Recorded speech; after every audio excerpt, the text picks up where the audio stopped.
James McLenis for Sheriff of Pinellas County. 8 HRS. Pinellas County Sheriff Robert Gualtieri lies about details of fiery crash that kills 3 teens. During this press conference, Pinellas County Sheriff Robert Gualtieri lies about multiple crucial details regarding the actions of PCSO Deputy William Heck in the moments before the fiery crash that killed 3 teens. Deputy William Heck was the officer that Sheriff Gualtieri claimed was only following and observing the 2 stolen cars in the moments before the Explorer crashed, killing 3 teens that were 13, 14, and 15 years old. The entire chase took less than 2 minutes from the time Deputy Heck pursued the 2 cars onto Tampa Road until the crash, according to PCSO GPS records. Posted in the comment section. Sheriff Gualtieri claimed the 3 cars, the Explorer, the Sebring, and the PCSO Cruiser, were all playing cat and mouse games between McMullen Booth Road, and speeds were at or below the 45 miles per hour speed limit. However, GPS data from Deputy Heck's cruiser shows that the slowest he went on this stretch of road was 50.25 miles per hour and the fastest was 62.44 miles per hour and likely higher. Yet, Gualtieri claims he was not chasing them. Gualtieri, however, admits that despite this section of the chase, where speeds were clearly well over the limit, that Deputy Heck never tried to facilitate a traffic stop for the reckless driving and speeding he was witnessing right outside his windshield. Additionally, Sheriff Gualtieri claimed that PCSO Deputy William Heck was not chasing or pursuing the Explorer, yet the GPS again shows that Heck's cruiser reached speed of 74.41 miles per hour, 30 miles per hour over the limit, just 1.3 miles before the crash scene, indicating that Deputy Heck was chasing the teens and was doing so recklessly without his emergency lights on. And last but not least, the GPS tracker shows that at no point in time did Deputy Heck make a U-turn to get behind the Sebring, as Sheriff Robert Gualtieri states he did multiple times according to the GPS tracking. GPS coordinates are automatically taken about 20 seconds apart. At no point in time does Deputy Heck's cruiser head back east, nor does GPS show the car on the eastbound side of the road. No wonder he got so upset when reporters posed my question about his secret chase policy, where he allows deputies to chase suspects at over 75 miles per hour without their emergency lights on, just as this GPS proves. I will attach the details of each GPS analysis below in the comments section. James McLenis for Sheriff of Pinellas County. Page liked 8 HRS edited. Here is the GPS coordinates that I obtained through a public records request. They show a pinpoint of Pinellas County Sheriff's Deputy William Heck's cruiser approximately every 20 seconds for well over an hour. It shows he is on a call for a stolen vehicle the entire time. Then he is parked at East Lake Woodlands from 4:07 a.m. until 4:29 a.m. when he appears to spot the Explorer and Sebring and starts to pursue them. By 4:31 a.m. he is in pursuit of the Explorer onto Tampa Road.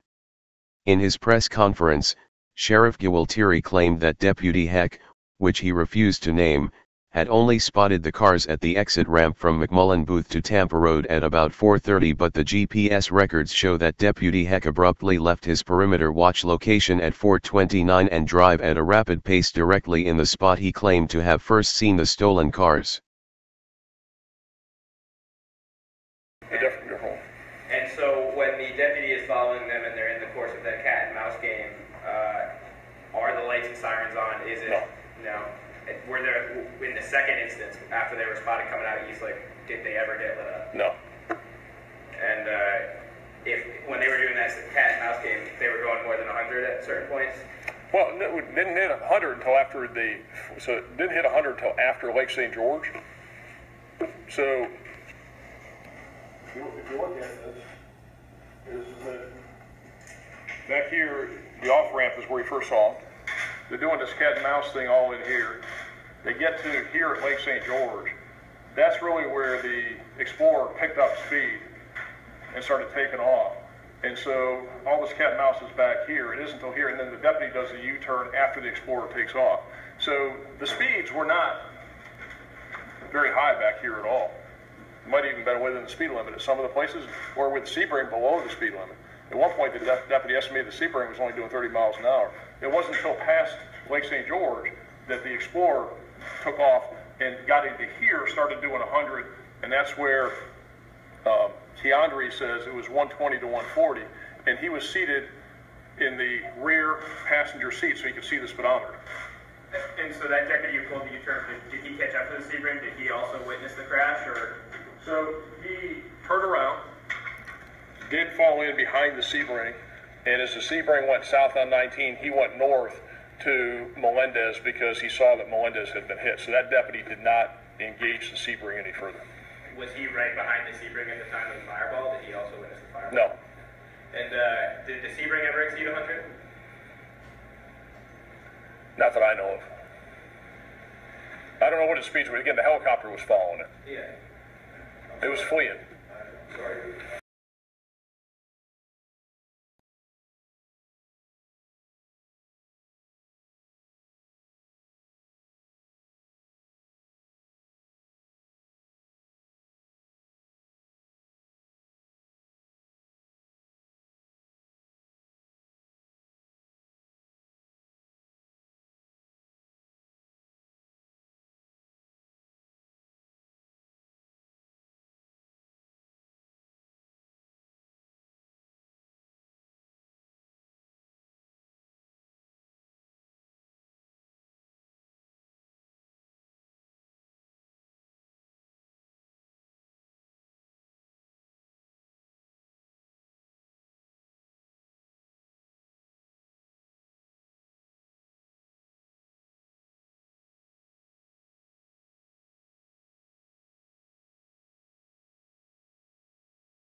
Hey, Sheriff, we have a question about why your office, your intelligence division, is investigating private citizens for criminal investigation that happen to be activists that are overseeing your department. Why would you have your intelligence division investigate private citizens?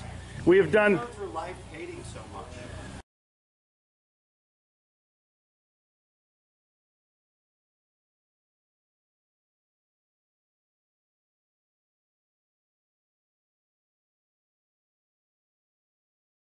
Sir, we don't hate anyone. We love freedom and we love American people.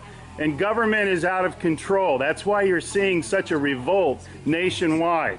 Why can't you just answer, why is Susan Edwards, your intelligence division, investigating private citizens? This should not happen. Are you here to apply for a job?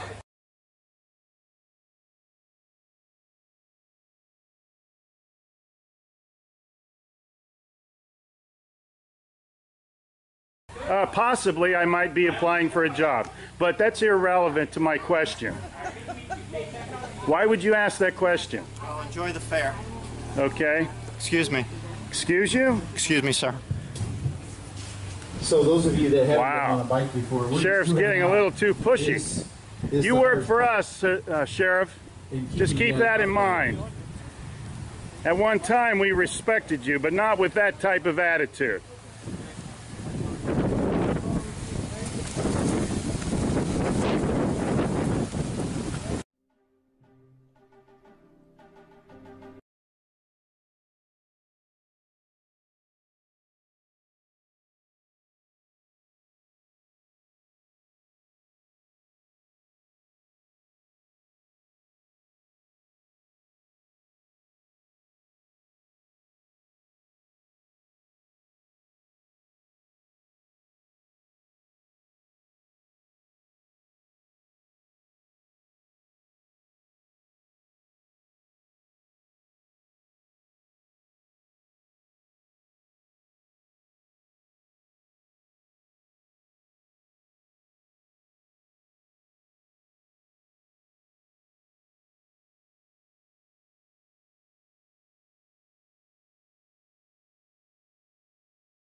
Hey Charlotte County, this is Charlotte County COPWATCH, and I found that I had to make a change this ending on my videos, letting you know about the channel and fair use laws, you know, how we can report on other people's reporting and how it's good, how it's bad, etc. But you guys can look it up yourself.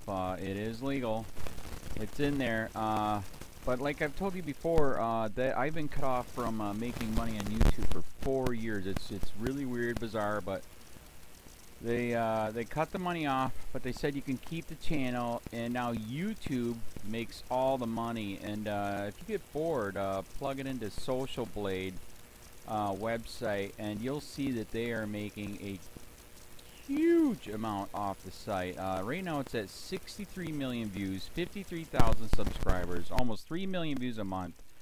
You know, trying to wake people up, and I make nothing. In fact, I got a customer that's ex-congressman. He said if I could ever find a lawyer, sue YouTube on it. But because this is nuts. 4 hours a day, and to save America. You know, but at the same time, it's worth it. Look at what our founding fathers did. They died for this country. So, but getting back to the money part, this is why I'm redoing the video. Is my dream of everyone giving $1, and it's going to be $53,000 a year, or if they did Patreon, which you know, can be monthly.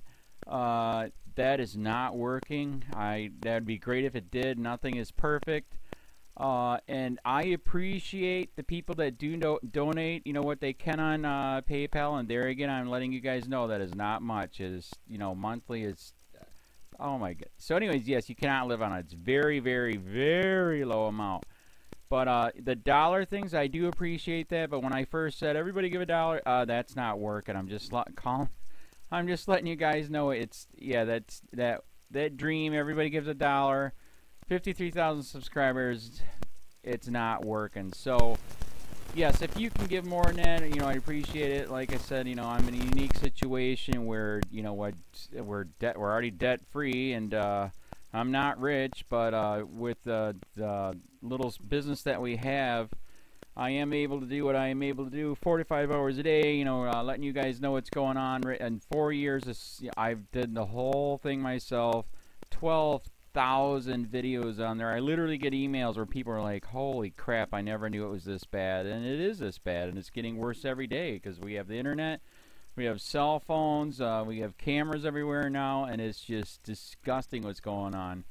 And then, as you guys know too, we got Trump, we got Jeff Sessions doing a war on drugs, and now he wants to go after the forfeiture laws again. It's just unfreaking real. So if you can give more than that dream of everybody giving $1, yeah, that old video, that's not working. They're not, they're just not. So anyways, if you can give more than that dream is not working. Hardly anybody is giving. There you go. So that's why I'm remaking the video. If you can give more than that, that would be great. And there again, like I said, the Patreon's there. There is some people on there that are starting to give, but there again, it's very, very low. And like I said, I don't want to get rich off of that. I'm going to keep doing what I'm doing because, you know, it's still so stinking corrupt. It's not even funny. My court case that I'm going to be paying out of my pocket myself with Charlotte County's coming up. They illegally looked me up and then posted all my information on LEOAFFAIRS website. They basically doxed me, however you want to say that. I forget what the word is. And they outed me, man. And that information on that site went out to 500 sheriffs, deputies, people that work at the jail, etc., etc., etc. So, yeah, it is very, very scary, but we're going to do a federal case, 1983 case, violating freedom of speech. We have 17 cameras in the house now. We got 2 cameras in the car. I always carry a camera plus a cell phone. A lot of people are highly recommending I get a vest now. If I could, if the wife would let me, I would run for sheriff. We are trying to push the thing nationwide right now, where just to mix it up and to get the topics out there is register to run for sheriff, NPA, no party affiliation, as a write-in, and that is completely free, and you can participate in the elections. And there's a lot of stuff. We got a guy, James McLinnis in Pinellas County, Tampa, who almost won. He experienced the corruption himself. The story is unbelievable. Look him up. It's mind-blowing what they did. It pissed him off. He is very, very smart. He has way more money than I did. He ran for sheriff at the last 3 months last year in 2016 and almost won. He got all of the black vote. And the reason why he did that is because he ran on, I will not bust, we're in Florida, I will not bust anybody for weed anymore unless it's an ungodly huge amount, like pounds. And then he also ran on no more victimless crimes, no more of this freaking road pirate bull crap. And then he was going to cut the budget by 30%. And when you think about that, you can. If you stop the road pirates, you can get rid of a bunch of people. Gone. So, the wife has been saying, yes, I can, yes, I can't. So I don't know. We're trying to find somebody that can do it because I am busy doing this anyways. But, so I'm making a video, like I said, that $1 a month from everybody, you know, for 53,000 subscribers, that is not working. I'm just letting you guys know. Absolutely give way more than $1 a month. If you can, I appreciate anything. By the way, remember too, when you give that, PayPal takes like freaking 15 to 20%, so it's even worse than that. But, and there again, like I'm letting you guys know, it's way, what I get is very, very low. Appreciate it, but it is very, very low. Can't live on it. I'm just, you know, I'm working, and that's what I'm working on. And that court case is going to cost a buttload of money. That's federal court. Just the filing fees and the depositions that we're going to be doing with this corrupt cop. So there's another reason to give. We are going to be doing a deposition with this very corrupt. He was in a drug squad. He is a bad guy. He's on steroids. We heard steroids are rampant here. That's why their attitude is so bad. And we are going to get him on video, and it will be on YouTube. So that case alone is $5,000 just to bring it to court, and that's my money out of my pocket. So there's another reason to give, and give way more than $1 if you can. So keep that in mind. This is the new video, and I see, God, I talk a lot. It's already 7 minutes, but had to make it just to let you know that $1 a month from everybody is not working. They're not doing it. So if you can give more than that, please. So thanks. Keep it up. Share, like, subscribe, tell your friends, send me your videos on corruption, and I'll post it.